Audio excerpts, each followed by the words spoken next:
Gas সংকট, যানজট নিরসন সহ নানা চাওয়া পাওয়া ঢাকার পশ্চিম ভাগের বাসিন্দাদের। আছে মাদক নির্মূল, কিশোর অপরাধ দমন সহ নানা প্রত্যাশা। ভোটারদের মন জয় করতে প্রার্থীরাও ছুটছেন প্রতিশ্রুতির ফুলঝুরি। এ নিয়ে আরও জানাতে ধানমন্ডি থেকে যুক্ত হচ্ছেন নাজমুস সাকিব। সাকিব, এই আসনের ভোটারদের প্রত্যাশা কি এবং কি বলছেন প্রার্থীরা?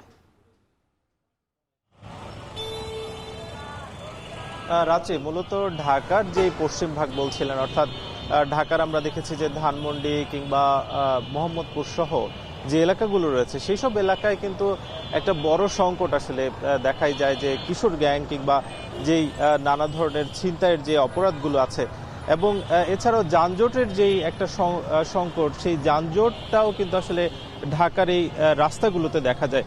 ফলে সব মিলিয়ে আসলে এই যে ঢাকার যে বাসিন্দারা আছেন, অর্থাৎ এই এলাকার যারা ভোটাররা আছেন, তারা যেটা বলছেন যে মূলত প্রতিটা নির্বাচনের আগে আসলে প্রার্থীরা নানা ধরনের ইশতেহার দেন এবং সেগুলো নিরসনের জন্য কিংবা এই যে সংকটগুলোর কথা বললাম সেগুলো নিরসনের জন্য তাদেরকে আসলে প্রতিশ্রুতি দেন, কিন্তু দিন শেষে যে প্রতিশ্রুতির যে প্রতিফলন সেটা আসলে তারা পান না।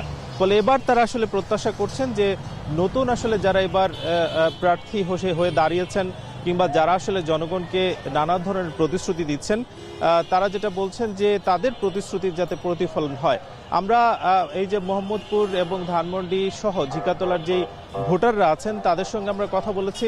তারা যেটা জানাচ্ছেন যে মূলত এই যে সড়কের যে বিশৃঙ্খলা, সেই সড়কের বিশৃঙ্খলা যাতে দূর করা হয়, তার জন্য যে যথাযথ যেই উদ্যোগ গ্রহণ করা, সেই উদ্যোগগুলো যাতে আগামী দিনে যারা আসলে নির্বাচিত হয়ে আসেন তারা যাতে সেই প্রত্যাশাটা আসলে পূরণ করেন, সেই প্রত্যাশা কিন্তু তাদের রয়েছে। এবং আমরা এই এলাকা ঘিরে যে নানা ধরনের আসলে অবনতি আছে এবং সেই আইন শৃঙ্খলা যাতে আসলে ঠিক থাকে, সেই প্রত্যাশাও কিন্তু ভোটারদের রয়েছে। সব মিলিয়ে বলা যায় যে এই যে ঢাকার যে পশ্চিমাঞ্চলের প্রায় বলা যায় যে 15 থেকে 20 লাখ যে ভোটার রয়েছেন, তাদের একটাই প্রত্যাশা, যে প্রতিশ্রুতিগুলো দেয়া হচ্ছে সেই প্রতিশ্রুতির যাতে তারা আসলে বাস্তবায়ন দেখতে পান। এই ছিল ঢাকা থেকে সবশেষ। Amrapali fruit syrup, real magic in every drop.